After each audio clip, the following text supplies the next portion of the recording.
How is it going, college football fans? Welcome back to the Undercenter College Football Show. If you're watching this, please like and subscribe if you haven't already.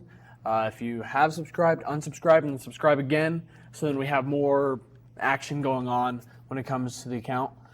Today is the last day before week 1 of the college football season. We are all so excited to see how week 1 is going to turn out. All of these giant games. I am more than excited. I just one more sleep away. I'm probably not even going to get even a second of sleep because all I'm going to be thinking about is when the toe meets the leather. So tomorrow we've got some big games. Today we're going to be talking about them. We have chosen 5 big games to talk about and make predictions for. So I'm super excited to get right into this with you guys. Let's just jump right in and talk about these 10 teams and our expectations for them, at least my expectations for them. So I'm going to share it with you right now. All right, if you're seeing this, we have our week 1 predictions up. This is my official Stone Stockman week 1 predictions for the college football Undercenter show. So I'm going to be going in order from top to bottom. How I chose to do this was, having the most exciting game I could think of at the very bottom, so we can just go through, I guess maybe not least exciting because they're all so exciting, but I guess not as exciting, not as exhilarating as the other ones, to the best game of week 1. So to start us off, we got Tennessee versus Syracuse. I choose Tennessee to win this game.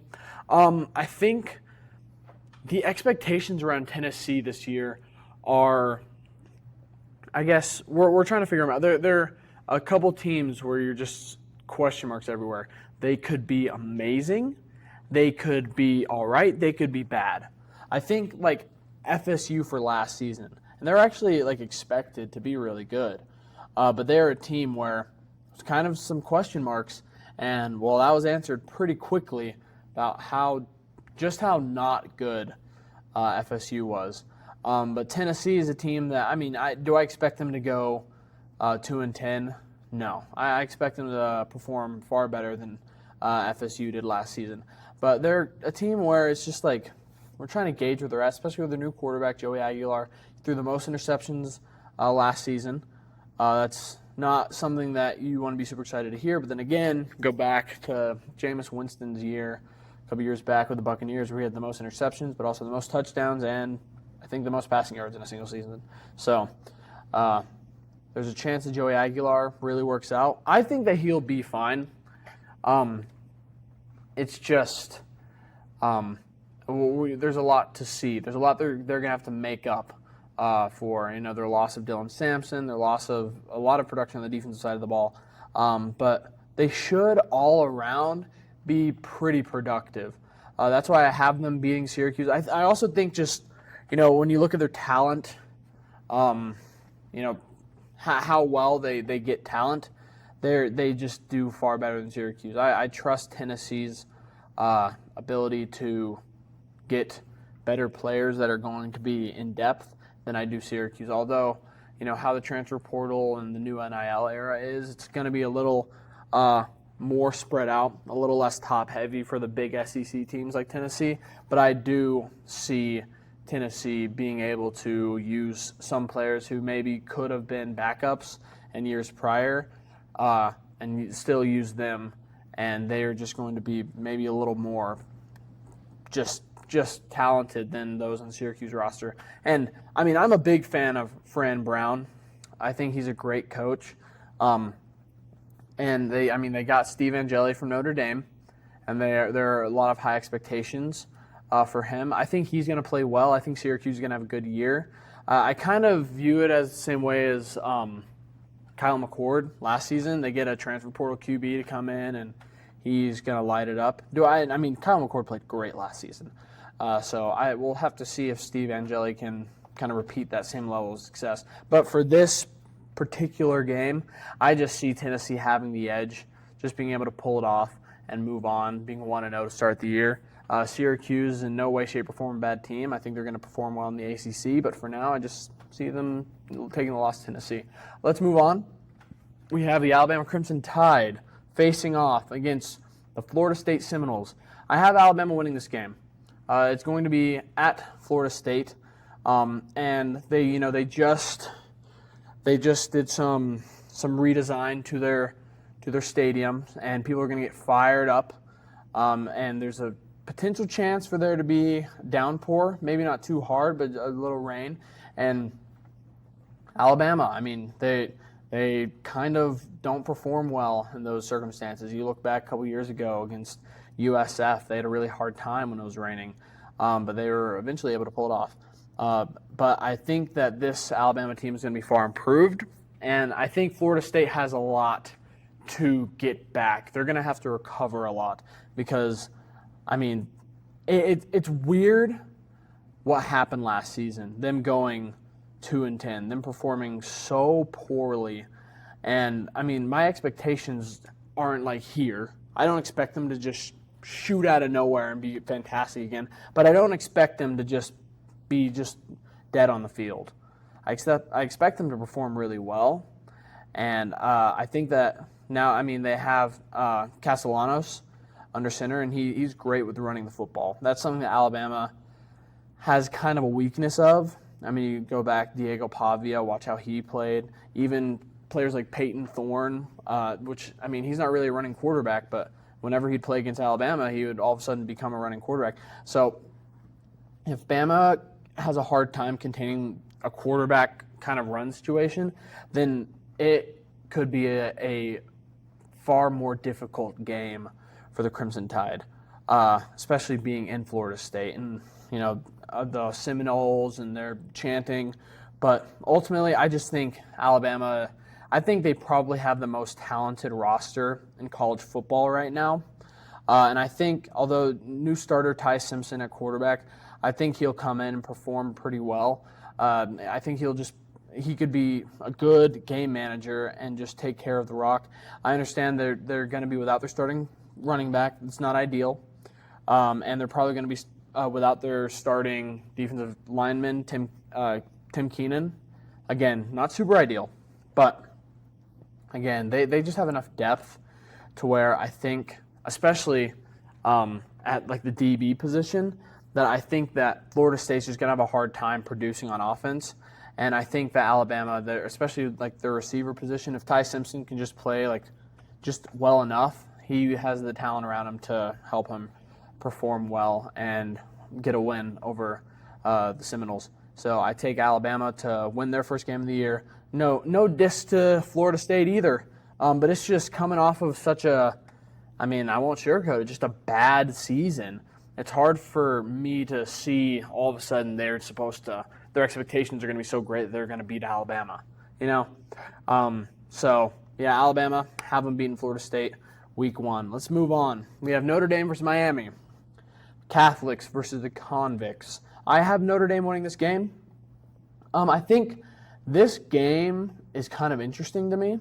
I could see Miami pulling this one off. I really could.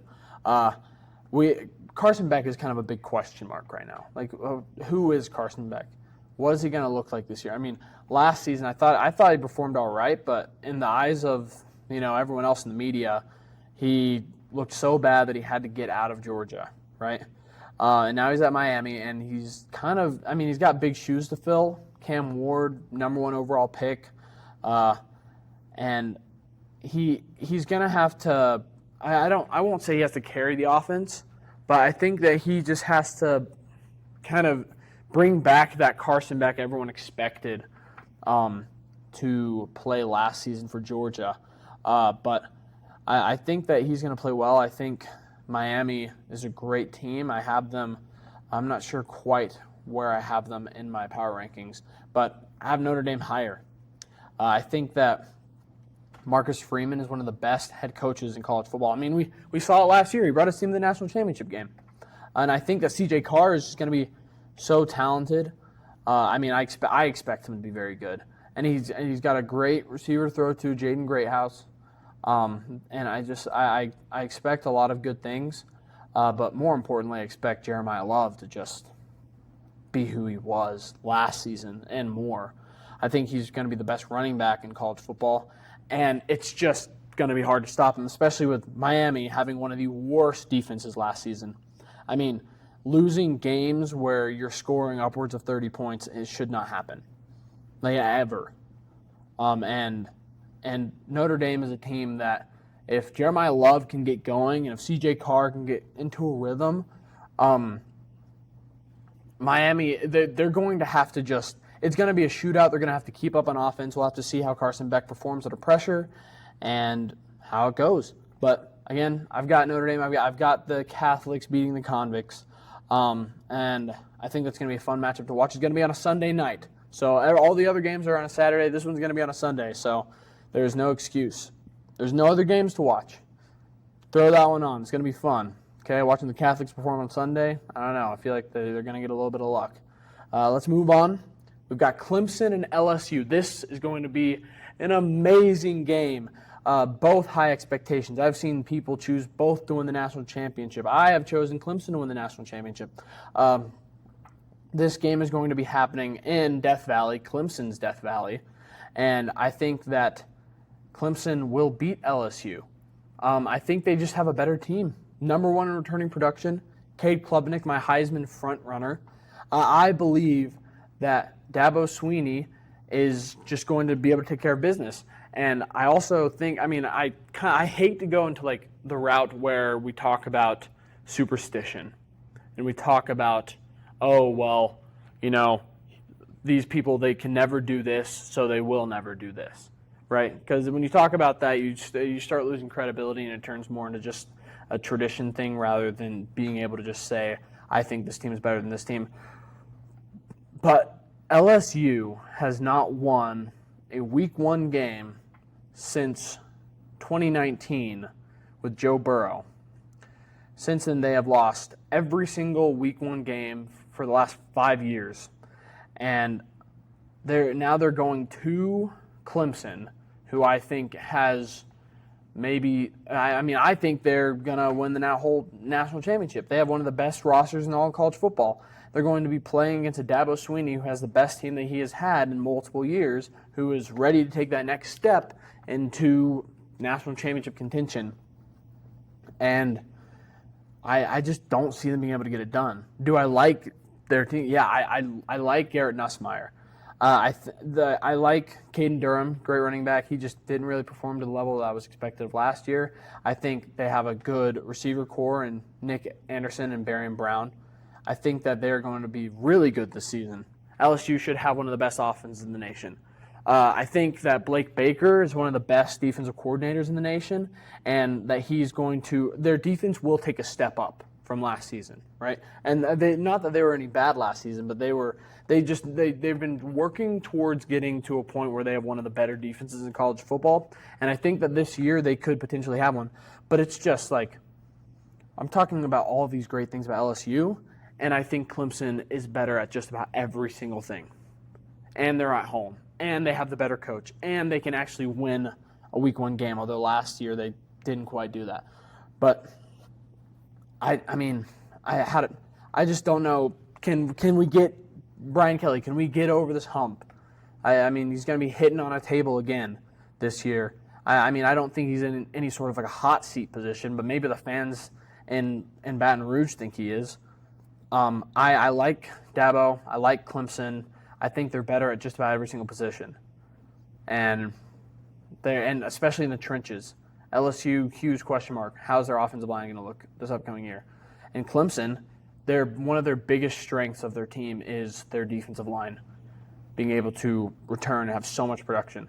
And LSU, if their offensive line, even if their offensive line plays average, Clemson's defensive line is just so great that they will not look very good. But if LSU's offensive line plays any less than just exceptional, then Garrett Nussmeier is going to have such a difficult night. So that's why I take Clemson. So, I've kind of stated my case. We'll move on. Dabo is going to pull it off. Final game, the biggest game. It's 12 p.m. Eastern Time. Everyone wake up. You do your little morning workout, mow your lawn, go get some dishes done, maybe grab some food, sit down with some friends, and watch Texas versus Ohio State. Number 1 versus number 3 play each other. I am so excited for this game. I live in Idaho, so this is going to be 10 a.m. my time. I'm going to wake up. I'll barely have something to eat for breakfast, and all of a sudden I'm going to be flipping this game on. I have Texas winning. They're going to be going to Ohio State. They're playing in the Horseshoe. Okay, I get that. And it's Lee Corso. It's his last game that he's going to be, choosing for College game day, and that's going to be kind of just a somber moment to watch. I hope everyone joins to watch that. And I expect Lee Corso to choose Ohio State, but maybe that's going to give Ohio State a little bit of a boost. But all these things that are pushing Ohio State to give them that boost, I just think Texas has a better roster. I think they have we're yet to see the quarterbacks, but I think they have a better quarterback. I think they have a better defense. Honestly, I think they have the better coach too.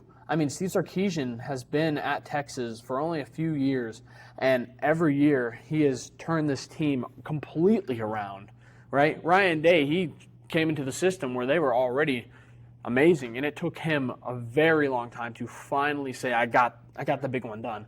Well, Steve Sarkisian, since he's been there, he's gotten to a point where he's already in contention for the big one, and I think that he is just on this kind of trajectory where Ryan Day has kind of been like this, and Steve Sarkisian's been like this, and Ryan Day, he just won the big one, okay? So Steve Sarkisian is like right under him, but I think this is a year where he could be like, okay, and we're moving, and we're off.